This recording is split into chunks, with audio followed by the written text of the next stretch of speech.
예, 반갑습니다. 오늘 말씀은 마태복음 27장 55절에서 66절 함께 읽도록 하겠습니다. 마태복음 27장 55절에서 66절입니다.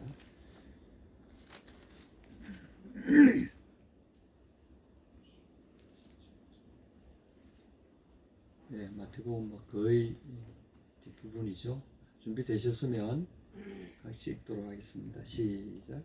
예수를 섬기며 갈릴리에서부터 따라온 많은 여자가 거기서 멀리서 바라보고 있으니 그 중에는 막달라 마리아와 또 야고보와 요셉의 어머니 마리아와 또 세베대의 아들들의 어머니도 있더라.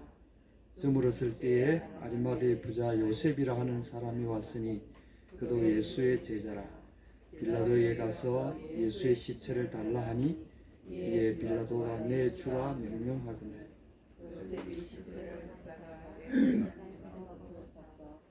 바위 속에 판 자기 새 무덤에 넣어두고 큰 돌을 흘려 무덤 문에 놓고 가니 거기 막달라 마리아와 다른 마리아가 무덤을 향하여 앉았더라. 그 이튿날은 준비일 다음 날이라. 대제사장들과 바리새인들이 함께 빌라도에게 모여 이르되 주여 저 속이던 자가 살아있을 때에 말하되 내가 사흘 후에 다시 살인하리라 한 것을 우리가 기억하노니 그러므로 명령하여 그 무덤을 사흘까지 굳게 지키게 하소서. 그의 제자들이 와서 시체를 도둑질하여 가고 백성에게 말하되 그가 죽은 자 가운데서 살아났다 하면 그의 속임이 전보다 더 클까 하나이다 하니 빌라도가 이르되 너희에게 경비병이 있으니 가서 신대로 굳게 지키라 하거늘 그들이 경비병과 함께 가서 돌을 인공하고 무덤을 굳게 지키니라. 아멘. 오늘 말씀은 이제 부활전야라는 제목으로 말씀을 나누겠습니다. 오늘 이 장면은 사실 부활전야입니다. 예수님이 이제 운명하신 이후에 그 아주 긴박했던 그 몇 시간을 다룬 기사가 여기에 해당됩니다.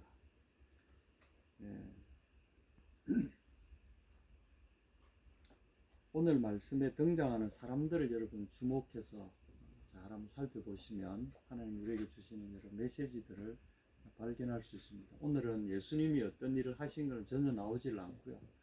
그냥 예수님 돌아가신 이 상황에서 사람들이 어떻게 움직이고 있는가 그걸 살펴보면 오늘날 우리에게 하나님 말씀하시는 놀라운 진리를 발견하게 됩니다. 성경은 여러 가지 이제 형태의 기록물들이 있는데 어떤 것들은 시간 순대로 역사적으로 기록한 그런 어떻게 보면 좀 담담하게 단순히 되어진 일들을 쭉 기록한 역사에 해당되는 부분이 있고요.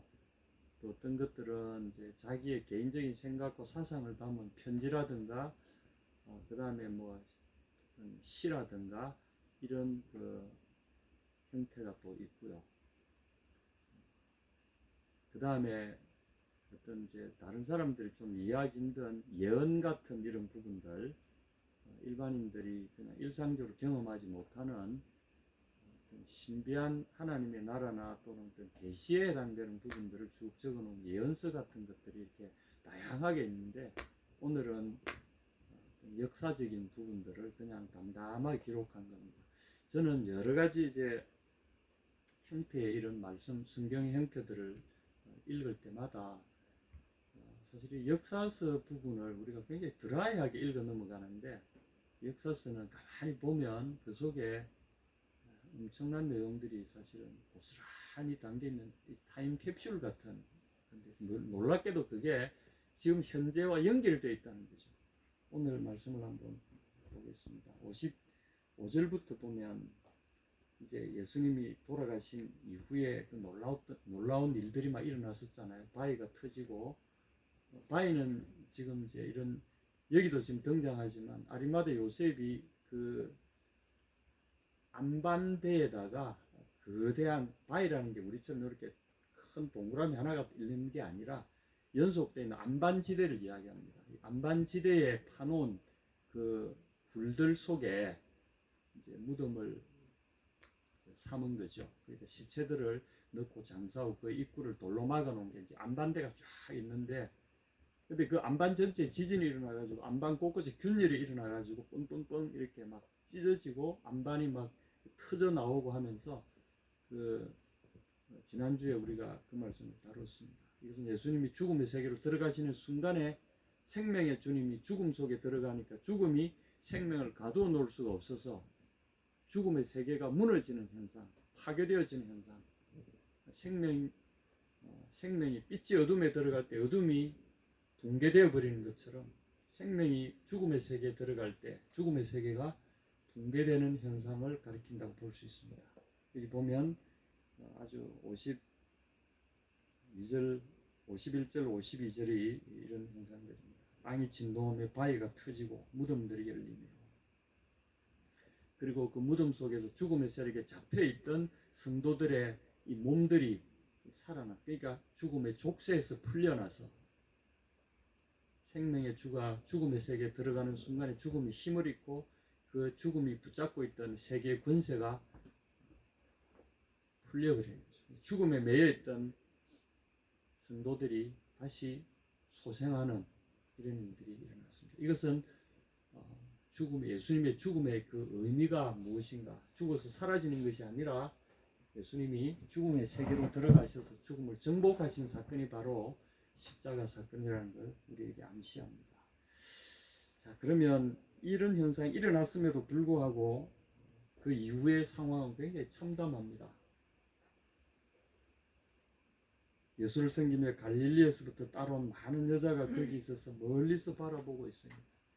이 누가복음 같은데 보면 예수님이 십자가를 지고 골고다로 올라가실 때 갈릴리에서부터 예수님을 따라온 많은 여인들이, 예수님을 섬기며 따라온 그 여인들이 그 뒤에서 막 슬피 울면서 예수님을 따라가는, 여러분 혹시 그 사막의 라이온 뭐 이런 영화를 보신 적 있습니까? 또는 이제 그 묵타르가 나오는, 묵타르 아십니까?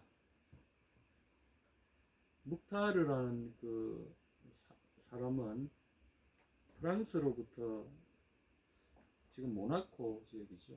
그 지역을, 모나코의 그 민족 지도자죠. 그래서 프랑스인가 이태리인가 그쪽으로부터 북아프리카를 지배했잖아요.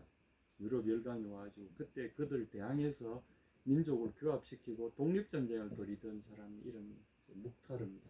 리비아, 지금 모로코가 아니라 리비아의 지도자 묵타르입니다. 여러분 유튜브 쳐보시면 묵타르 나오는데 그 사람이 결국은 나중에 교수형에 처합니다. 사로잡혀가지고 교수형에 처해지는데 우리나라로 치면 뭐 김구 선생님쯤 되는 그런 겁니다. 그때 여인들이 울음소리가 지금 이 울음소리입니다. 여기 성경에 나오는 그 여인들이 멀리서 예수님을 따라오면서 슬피 울며 곡을 하며 예수님을 따라오는 장면이 누가복음에 기록되어 있습니다. 그리고 그때 슬피 울면서 예수님을 따라오던 여인들이 이제 멀찍이서 예수님의 십자가 주변에서 예수님의 그 최후 광경을 끝까지 지켜보고 있는 장면이 이 장면입니다.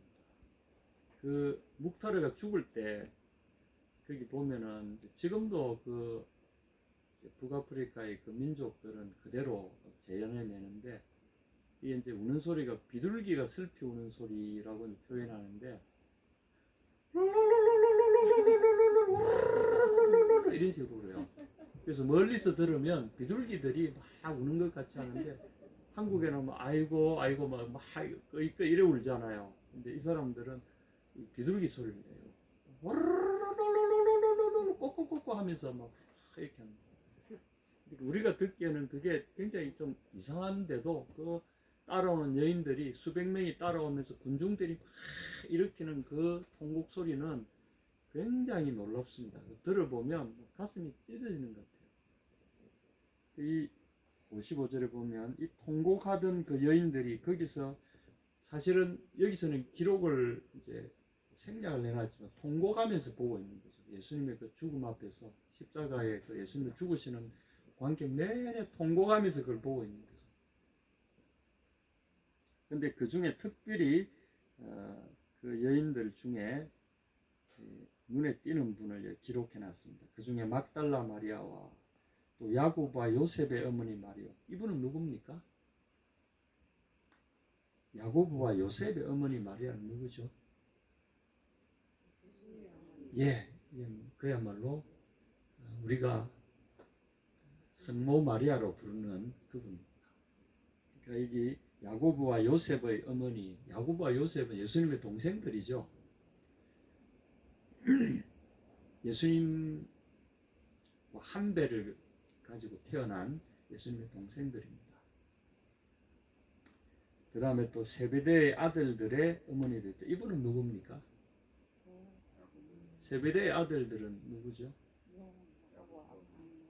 예, 요한과 야고보. 예, 요한과 야곱 이 두 사람이 요한복음을 기록한 그 사도 요한의 어머니입니다. 그리고 아마 이분의 이름은 살로메로 알려져 있는데 예수님의 이모로 알려져 있습니다. 그래서 사실은 요한과 이 그러니까 두 자매가 예수님의 어머니와 그 여동생 두 자매가 예수님의 십자가 앞에서 슬피 울면서 바라보고 있는 거죠. 여러분 어떻습니까? 자식을 먼저 보낸 부모의 심정도 그런데 요즘에도 보면 저희 마을에도 딸을 먼저 보내고 또는 자식 먼저 보내고 홀로 되신 분들 많아요. 나이가 한 7, 80 다 되신 분들인데 자식 먼저 보낸 분들이 많아요. 그분들 보면 마음에 뭐가 맺혀 있어요. 자식을 마음에 품고 있는 분들이잖아요. 여기 55절, 56절에 이런 분들을 보게 되면 너무나 지금 우리의 이 적나라한 연약함을 그대로 비추고 있잖아요. 주님의 카메라는 아무 가감 없이 아무 해설도 없이 그대로 비추고 있어요. 아주 단순 소박한 문장으로 그대로 우리에게 그 당시 무슨 일이 있었는가를 그대로 비추고 있습니다. 여기 아마 여러분 같으면 어땠을까요? 우리가 아마 여기 있었다면 우리도 그 곁에 그냥 우리의 모습과 똑같은 모습이 여기에 비춰나오는 거죠. 아마 어머니 마리아는 지쳐서 울다 불다 지쳐가지고 기진맥진한 채로 울음도 울 힘도 없는 채로 아마 주위에 부축을 받고 있지 않았을까 그런 상상도 해봅니다. 그런데 여기에 또 한 사람이 등장합니다. 아리마대 부자 요셉이라는 사람이 등장합니다. 아리마대라는 이 지역에 사는 특별히 이 사람 이름은 요셉이라는 사람인데 그도 예수의 제자라 이렇게 표현되어 있습니다. 다른 복음서에 보면 이제 이 사람은 그 사내들인 공의 의원이다 이렇게 묘사가 되어 있습니다. 그런데 이 사람은 드러나게 하지 않고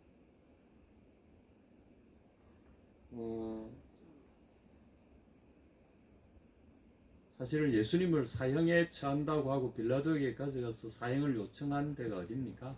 사내들인 공회잖아요. 그 공회 그 다른 복음서에는 그렇게 친절하게 기용해놨습니다. 이 사람은 하나님의 나라를 의롭고 선하여 하나님의 나라를 기다리는 사람으로서 저희의 행위와 결의에 가담하지 않았다. 그런데 이분이 예수의 제자라고 특별히 기록해놨어요. 예수의 제자라는 말을 우리가 요즘 교회에 뭐 자주 많이 쓰는데 이 제자 훈련 혹시 안 받으신 분 있습니까? 교회에서 제자 훈련이라고 하는 과정을 안 거치신 분 있습니까? 안 받으셨어요? 아유 축하드립니다. 교회마다 제자 훈련 코스 없다 그러면 이제 요새 큰 교회들은 다 제자 훈련 뭐 해가지고 막 제자 훈련 몇 기 이렇게 이제 쭉 합니다. 그게 아마 한 90년대부터 일반화된 것 같아요. 그 이런 말들은 제가 그 다니던 내비게이터 선교회라고 이 말들을 아마 제일 먼저 쓰고 제자라는 말, 그다음에 훈련이라는 말을 부각시켜서 그걸 어떤 사역의 주안점으로 삼았던 단체가 있습니다. 그게 이제 그게 출신들이 한국 교회에 쭉 이렇게 퍼져가면서 이제는 막 다 그냥 제자 훈련하는데 원래 이 제자라는 말은 여기서 예수의 제자라는 게 예수로부터 배움을 받는 자 이런 뜻입니다. 그도 예수로부터 배움을 받는 자 또는 가르침을 받는 자. 그리고 이 당시에는 제자라는 개념은 독특합니다. 예를 들면 유명한 랍비가 있잖아요. 그러면 보통은 이 열심인 하나님에 대해서 열심인 사람들은 그분에게 좀 배우고 싶다. 그렇게 해서 이 제자 관계는 돈 주고 가가지고 뭐 등록하고 이 클래스에 등록 이게 아니라 요즘처럼 교회에 가가지고 무슨 뭐 제자 훈련반 몇 기에 등록하는 그런 게 아니라 삶을 같이 삽니다. 거의 함께 살면서 함께 먹고 자고 여행하고 하면서 늘 곁에 붙어서 이렇게 삽니다. 예수님에게도 유대인의 그런 전통을 따라서 예수님이 제자들을 선발하시고 같이 다니게 하시면서 함께 먹고 자고 삶을 같이 살면서 배우는 거죠. 이게 그 당시 제자 굳이 뭐 훈련이라고 한다면 훈련이란 말은 성경에는 없는 말이지만 뒤에서 이제 붙이기도 하고 그랬는데 예수께 배운다는 의미는 그런 거였어요. 삶을 같이 하면서 배운다는 거죠. 근데 이분은 몰래 예수님으로부터 배웠던 사람입니다. 이 요한복음에 보면 요한복음 3장에 그 예수님께 왔던 사람이 누굽니까? 예? 요한복음 3장에 한번 찾아보시겠어요? 요한복음 3장에 보시면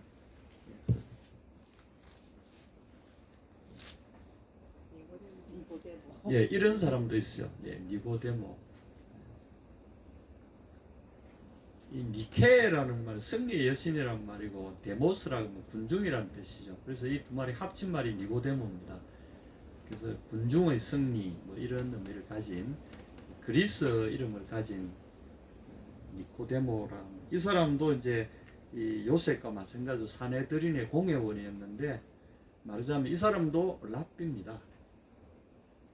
요즘 말하면 이제 목사님에 해당될 이런 분들이죠. 이런 분들이 은밀하게 이 밤에 왔잖아요. 이 요셉도 마찬가지인 것 같아. 그래서 사내들이는 이미 정치화되어 있으니까 예수님께 나가려고 하면 자기의 그 속한 그 집단으로부터 견제를 받잖아요. 그러니까 몰래 예수님에게 와서 이렇게 배우던 사람들이라는 거죠. 여러분 참 놀랍습니다. 이게 겉으로 보기에 막 교회가 이제 막 있고 또 옛날에 가톨릭이 그렇게 막 정치 권력화하고 막 돈과 권력을 다 갖고 있을 때 부패했듯이 지금도 교회는 항상 그렇습니다. 아무리 개혁한다고 해도 돈과 권력을 지는 순간에 부패하고 맙니다. 그래서 지금도 보면 교회가 진짜 교회는 보면 안으로 이렇게 이런 분들처럼 안으로 숨어드는 거죠.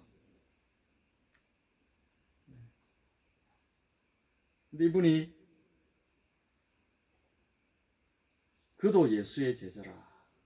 니고데모 같은 분이 여기도 이제 있네요.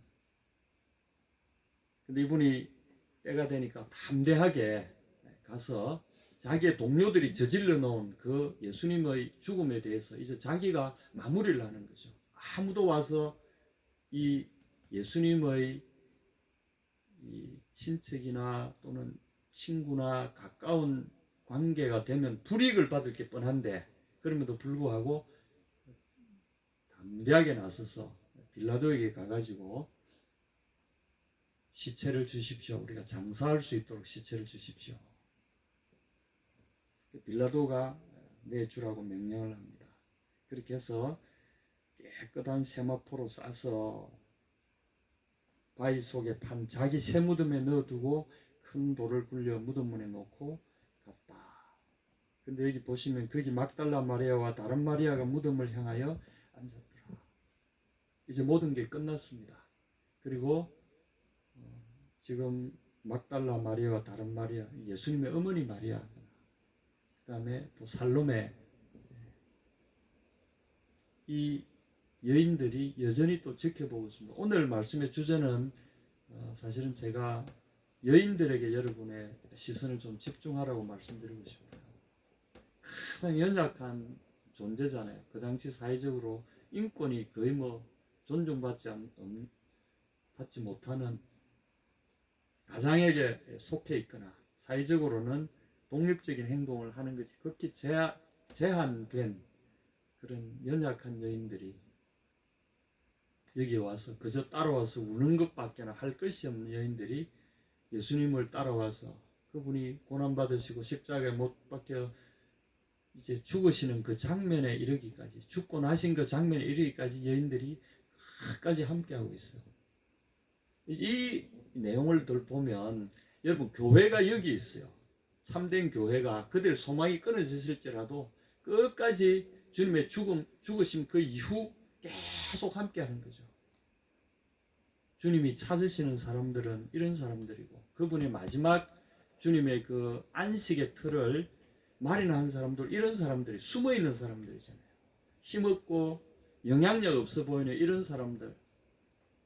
성경은 우리에게 뭐라고 이야기합니까? 하나님은, 예수님은 당신의 최후의 안식처를 이분들에게 맡겨주셨다는 거 아닙니까?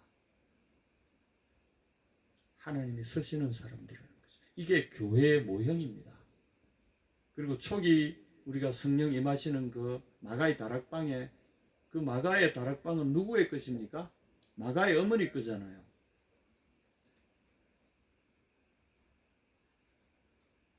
여인들이 주축이 된 거죠.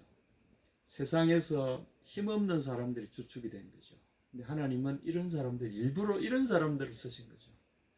교회는 이런 사람들의 것입니다. 잘난 사람들의 것이 아니라 힘없는 사람들에게, 꼭 여인이라는 어떤 특별한 성별을 제가 이야기하는 게 아니라 오늘 여기 보시는 숨어있는 하나님의 사람들, 예수님께 배우고 예수님과 연결된 사람들, 그들의 마음과 그들의 심령과 그들의 영혼이 예수님과 연결된 사람들, 이 사람들이 교회라는 거죠. 그리고 예수님은 기꺼이 이들에게 당신의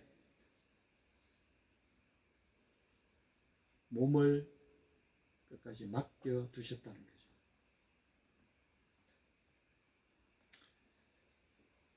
두 번째 내용인데 62절부터 66절까지 이렇게 쭉 보시면, 두 번째 포커스는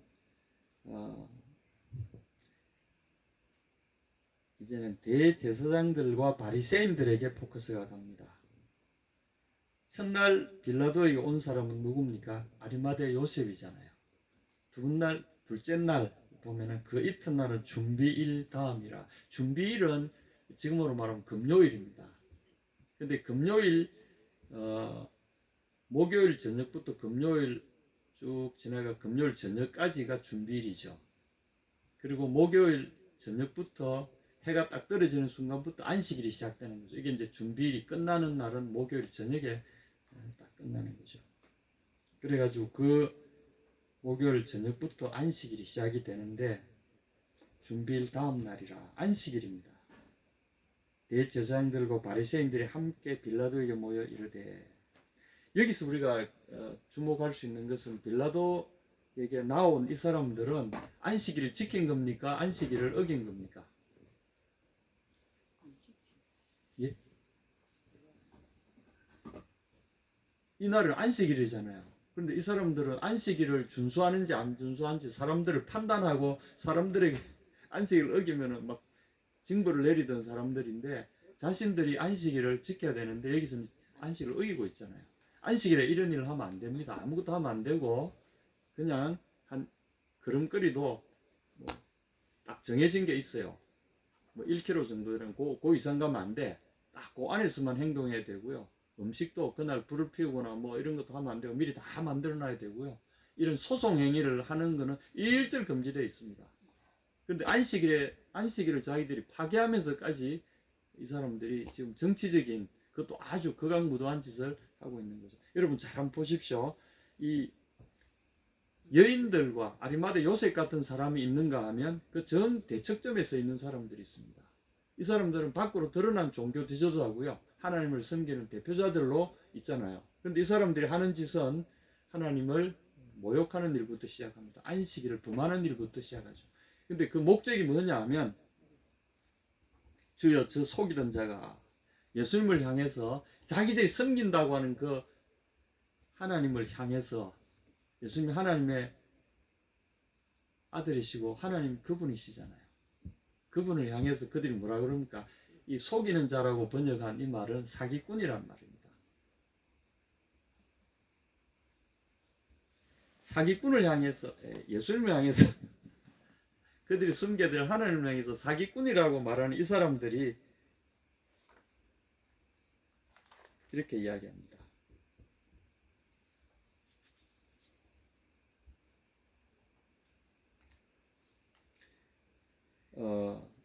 예수님을 향해서는 그들이 섬기는 하나님에 대해서는 사기꾼이라고 말하고 대신에 세상의 왕을 향해서는 빌라도를 향해서 뭐라고 부릅니까?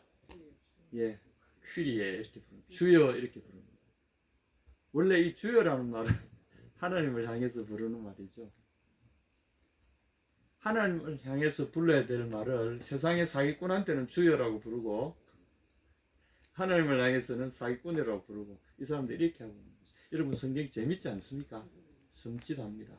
이것은 하나님의 정확한 증거 자료입니다. 이거. 심판에 대한 하나님의 증거 자료, 빼도 박도 못하는 증거 자료를 하나님 사진을 찍듯이 딱 찍어 놓으셨어요.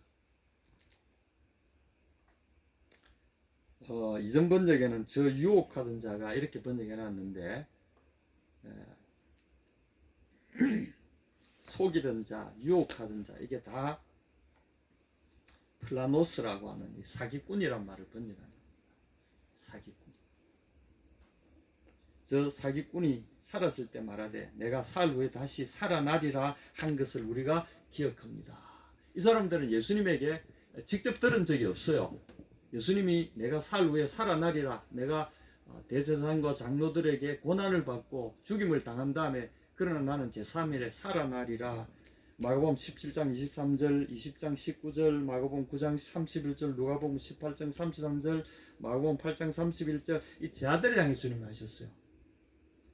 내가 죽은 후에 3일 후에 살아나리라. 이건 제자들을 향해서 엄밀하게 가르치신 가르치심인데 이 사람들은 자기들이 들었다고 지금 이야기합니다. 어떻게 들었을까요? 전에 들었겠죠. 그러니까 예수님이 말씀하신 게 내가 은밀한 곳에서 방 안에서 골방에서 들은 것을 바깥에서도 다 외치게 될 것이고 다 듣게 될 것이다. 네가 골방에서 한 것을 광장에서 다 듣게 될 것이다. 그 일이 이루어지고 있는 거죠. 이 사람들이 평소에 예수님이 하셨던 그 말씀을 자기들이 이제는 기억하고 있다는 거죠. 이게 뭘 의미합니까? 하나님의 말씀은 나는 직접 못 들었어요. 이렇게 할 수가 없게끔 하나님이 해버리시는 거죠. 근데 그 제자들을 통해서 전달되어진 이 이야기가 그들의 마음을 무겁게 내려 누르고 있는 거죠. 저 사기꾼이 저거 아닌데. 그런데 왜 이렇게까지 말을 하겠어요? 왜 이렇게까지 와가지고 자기들이 정말 이 사람들은 그게 이상하게 믿겨지는 거죠.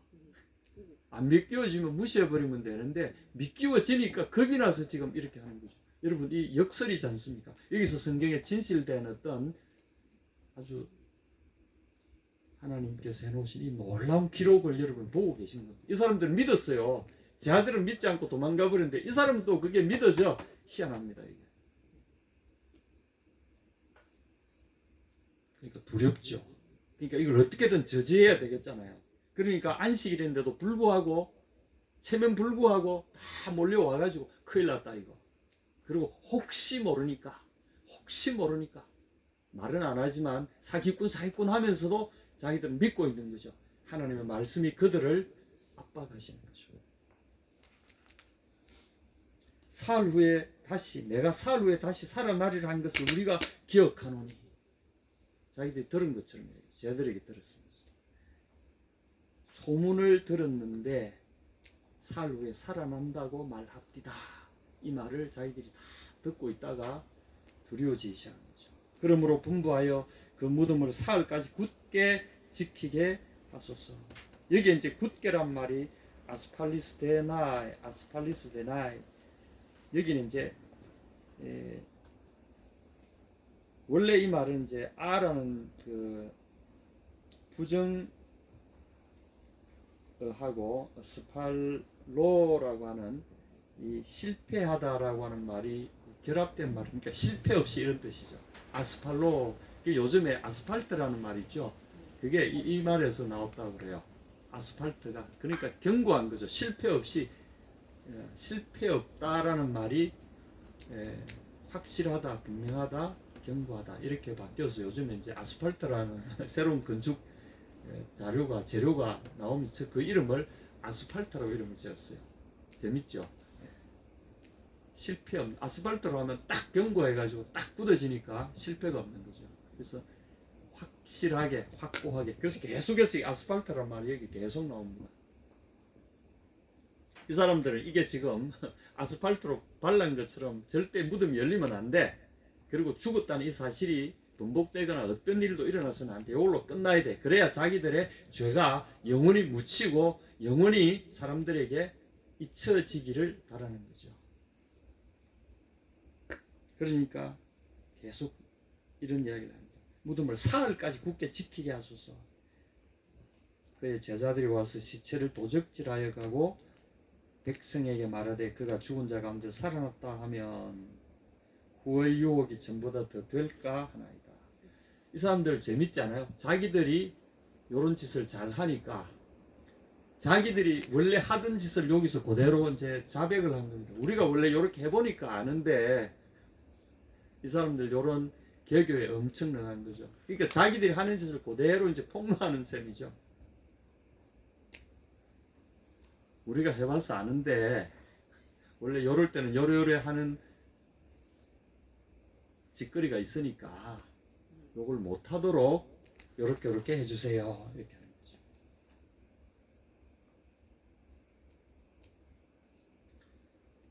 거죠.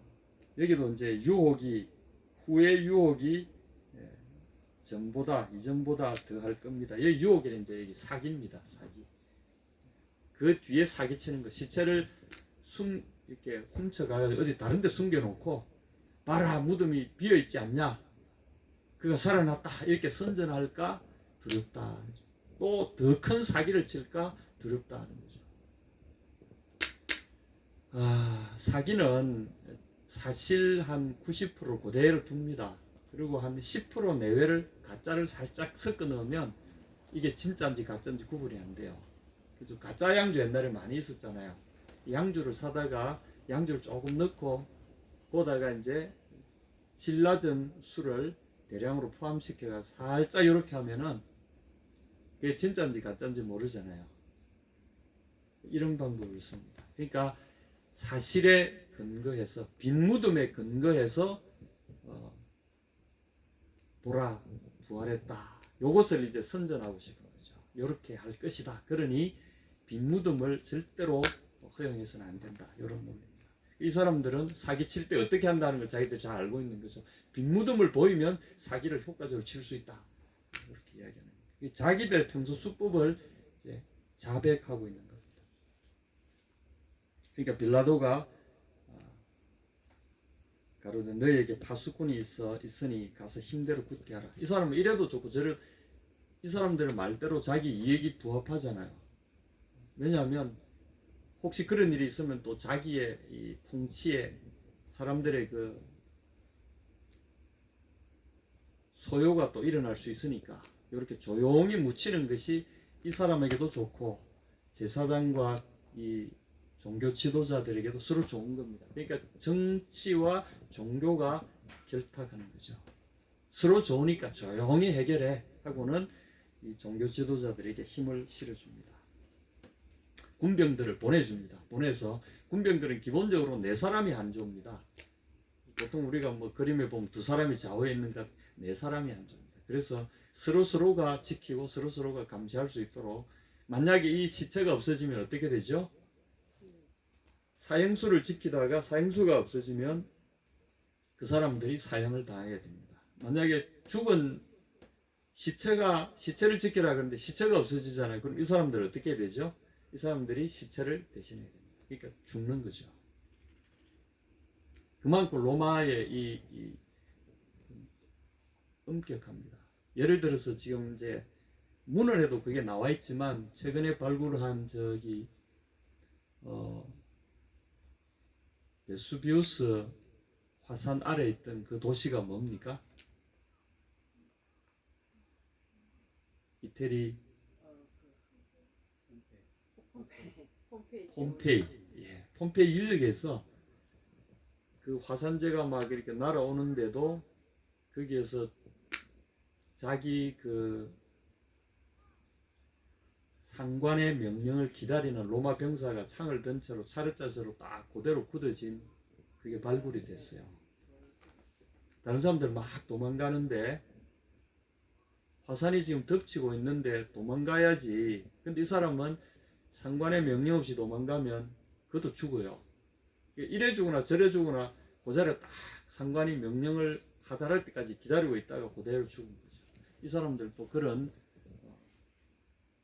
65절에 너희가 가서 힘대로 굳게 하라 하거늘 저희가 파수꾼과 함께 가서 돌을 임봉하고 무덤을 굳게 하니라. 제가 지금 전하고자 하는 메시지에 여러분이 여기서 읽으셔야 될 메시지가 뭐냐면 부활의 확실성을 이야기하는 겁니다. 이들이 할 수 있는 대로 다 하고 66절에 보십시오. 저희가 파수꾼과 함께 가서 돌을 임봉하고 무덤을 굳게 하니라. 여기 이제 아스팔트화 했다 이렇게. 여기 이제 이 임봉하는 거는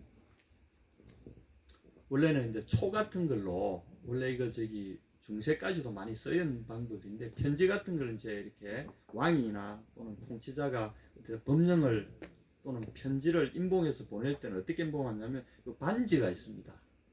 반지를 가지고 초를 이렇게 부어 가지고 그 접합 부분에 초를 딱 부은 다음에 반지로 딱 찍습니다. 그래가지고 딱 굳어지면 반지에 인장이 딱 찍혀 있고 초에 의해서 그 접합 부분이 딱 굳어지게 돼 있어요. 살짝 잘못 건드리면 그게 부러지잖아요. 그러면 이게 임봉이 풀린 거야. 그렇게 해서 외부인이 보지 못하도록 임봉하는 제도인데, 여기서 뭐 초를 부어서 임봉했는지는 모르겠지만 하여튼 돌문의 일정 부분을 초를 부어가지고 아마 빌라도의 반지로 인장을 쳤는지 하여튼 그렇게 봉인을 해놨습니다. 그러니까 여기서는 이제 아무도 이 돌을 살짝이라도 건드리면 봉인이 떨어지잖아요. 그러니까 예수님의 이 무덤에 어떤 변화라도 있으면 이제 안 되는 거죠. 제가 이 메시지를 준비하면서 어떤 특별한 메시지도 없는 것 같은데 이걸 제가 어떻게 이걸 설교를 하지요? 근데 제가 66절 읽는 순간에 제 마음에 너무나도 그 무거운 짐이 확 풀리는 걸 느꼈어요. 역설의 변인데, 저희가 파수꾼과 함께 가서 돌을 임봉하고 무덤을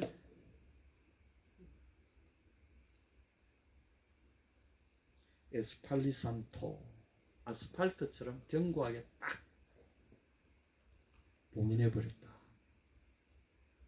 오늘 아스팔트라는 단어가 이제 두세 번 연속에 나오는데 이것이 부활의 증거라는 거죠. 사람들이 할 수 있는 대로 그 누구도 개입할 수 없는 단계로 예수님의 무덤을 봉인해버렸잖아요. 그리고 실제로 아리마대 요셉이 1차적으로 예수님을 봉인시킨 거죠. 붕대로 둘둘둘 감아가지고 마치 그 미이라를 하듯이 둘둘둘 감아가지고 거기에 향품을 쫙 발라가지고 1차로 봉인을 했어요. 그리고 무덤 안에 바위 안에 있는 무덤에 넣어놓고 2차로 무덤 문을 닫고 이제, 그러니까 이거는 2차로 무덤 문을 아리마대 요셉이 임봉을 했잖아요. 무덤 문을 닫고 갔는데 3차로 이제 이 사람들이 또 와가지고 그 위에다가 임봉을 하고 무덤을 딱 봉인을 세 번째로 봉인을 해버렸어요. 여기에 사람들이 개입할 여지가 전혀 없는 거죠. 그런데 실제로 어떤 일이 일어났을까요?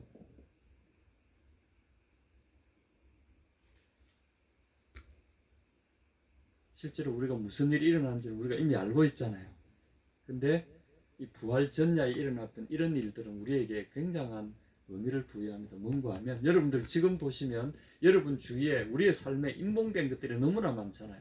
인간의 힘으로 어떻게 할 수 없는 인봉된 상황들이 우리를 첩첩 1차, 2차, 3차 겹겹이 둘러싸고 있는 게 보이지 않습니까? 우리 힘으로 어떻게 할 수 없는, 우리 연약한 이 상황에서 어떻게 할 수 없는 것, 재정적인 문제, 건강적인 문제, 환경적인 문제 또는 관계적인 문제, 이런 것들이 뭐 우리나라로 보면 정치, 사회, 경제, 문화 뭐 온갖 영역들에서 우리를 둘러싸고 있어서 우리는 무력감에 빠지게 하는 그런 상황으로 몰고 가지 않습니까? 하나님은 그런데도 불구하고 여기 보면 두 부류의 사람들이 이 하나님의 손길이 개입하지 못하도록, 사람들이 자기들의 의도를 방해하지 못하도록 나름대로 최선을 다해서 봉인을 하지 않습니까? 그리고 여인들의 그 소망이라는 것은 그저 그 자기들이 사랑하는 선생님을 끝까지 모시고 싶은 그 마음 하나밖에 없는 사람들, 아리마다 요셉과 함께 그 여인들, 울고 울다 지쳐버린 그 여인들, 그리고 마지막을 지키려고 하던 그 여인들, 이 여인들만 남겨놓은 채 인봉된 문이 그들과 함께 버려진 이런 상황이 우리 앞에 펼치고 있습니다. 여러분, 제 메시지는 여기까지입니다. 이 메시지가 무엇을 의미할까요? 이것은 부활의 불변성을 우리에게 이야기합니다. 우리 삶에 여러분 앞에 봉인된 상황들이 계속해서 우리를 두렵게 하잖아요. 전혀 두려워할 필요가 없습니다. 왜냐하면 하나님은 사람이 하지 않은 일을, 사람이 할 수 없는 일을 한다는 것을 증거물로 이렇게 만들어 놓습니다. 만약에 부활이 여느 사람이나 사람의 능력으로 할 수 있는 것처럼 하나님 이렇게 하실 필요가 없는 거죠. 아무도 개입할 수 없도록 막아 놓으신 거죠. 그 불가능으로 보이는 상황 속에 하나님의 능력의 증거가 거기에 숨어 있는 거죠. 부활은 이 모든 것을 뛰어넘고 우리에게 다가옵니다. 그것이 곧 이제 다음 페이지에 등장하는 28장부터 나오는 이 사건들이 그 다음에 이어집니다. 그리고 이 사건은 이걸로 끝난 것이 아니라 진행되는 바로 부활 전야에 일어난 사건들입니다. 그러니까 여러분, 우리 삶에 부활이 기다리고 있다는 사실을 기억하십시오. 이거는 믿는 사람들만이 가질 수 있는 특권이잖아요. 우리는 부활을 알고 있어요. 부활이 이미 우리 속에 일어났다는 사실을 알고 있잖아요. 그리고 우리는 그것을 기다리는 사람들인데 그 부활을 기다리는 부활 전야의 모습은 어떤 거죠? 봉인되어 있다는 거죠. 아스팔트가 우리를 1차, 2차, 3차 그 이상까지도 사람이 손댈 수 없는 환경들이 우리를 둘러싸서 우리를 꼼짝 못하게 하고 있잖아요. 그런데 거기에 하나님의 놀라운 계획이, 그들이 우리의 삶이 아무리 망가지고 그렇게 된다 할지라도 부활의 소망이 거기에 견고하게 움트고 있다는 사실을 좀 기억하시기 바랍니다. 아무리 예수님의 이 부활을 가로막으려고 할지라도 그것은 증거만, 확실하게 주님이 하시는 증거만 더할 뿐이지 예수님의 그 비추어오는 그 빛을, 생명의 빛을 가로막을 쓸 수 없다는 사실을 우리에게 증거하고 있습니다. 여러분, 하나님의 말씀은 여기까지입니다. 여러분, 이 말씀을 기억하십시오. 그래서 여러분 앞에 고난이 오거나 마음을 낙심하게 하는 상황이 오면은 66절을 기억하십시오. 무덤을 굳게 하니라. 66절을 기억하시면서 한 주간을 승리하시기 바랍니다. 아멘.